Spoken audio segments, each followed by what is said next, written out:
Hello everybody, welcome back to Meier Paul TV, as we know it as MP TV.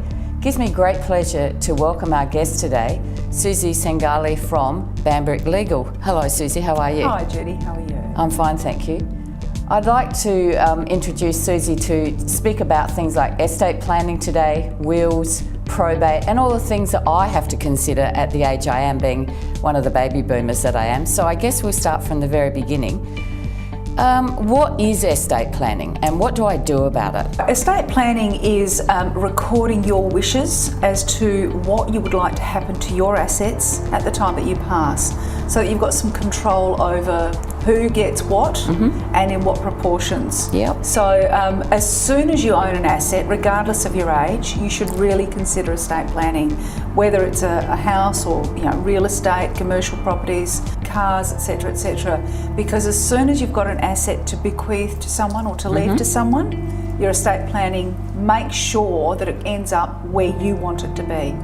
If you don't have estate planning, you die intestate, which means that you have no control. There is some legislation about who gets what in what order. It also means that you don't have any control about who you nominate as your executor, the person that takes charge and makes sure that your wishes are carried out. It's usually done by the public trustee or some other person, potentially even a creditor that you might owe money to, takes over and runs your estate. Yep. That's not a good thing. Not at all, not at all. So I highly recommend that as soon as you purchase an asset, you certainly go down the path of speaking to someone that is experienced in this. We find a lot of people are tending to do this self-managed estate planning by buying a will kit. They're very, very cheap. There's a reason for that.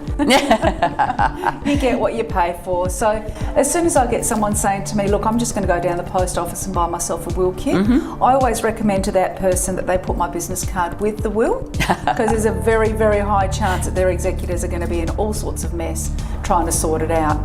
I've got lots and lots of horror stories around that.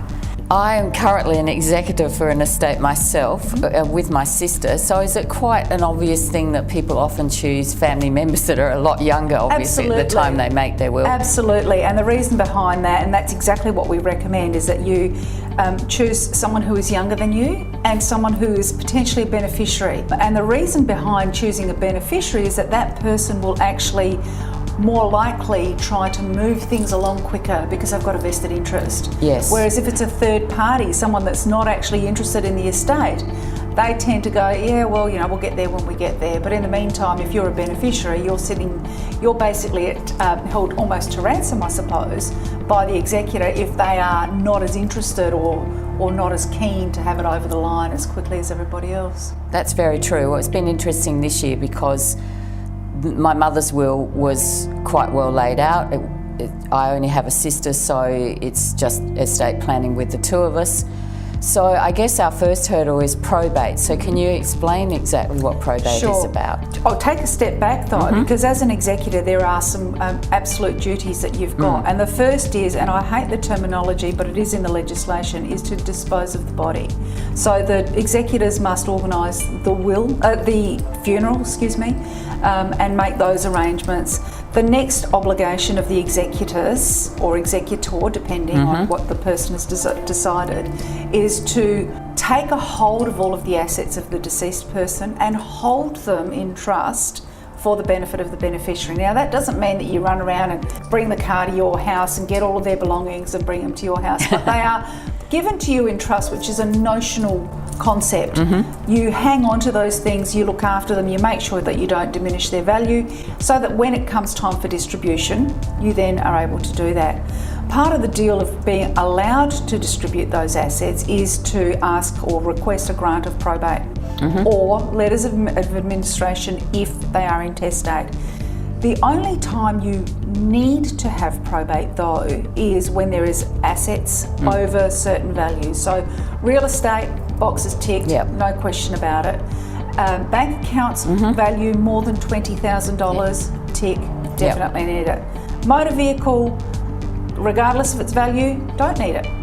You actually okay. don't need probate if the only asset is in the fact car. a motor vehicle. Right. So you're looking, those are sort of the two major factors, is bank accounts with cash values of more than Yep. 20 and real estate. Yep. And then of course there's a lot more complex stuff. If you're doing real estate and banks, then you would do motor vehicles and other assets yes. that Yep.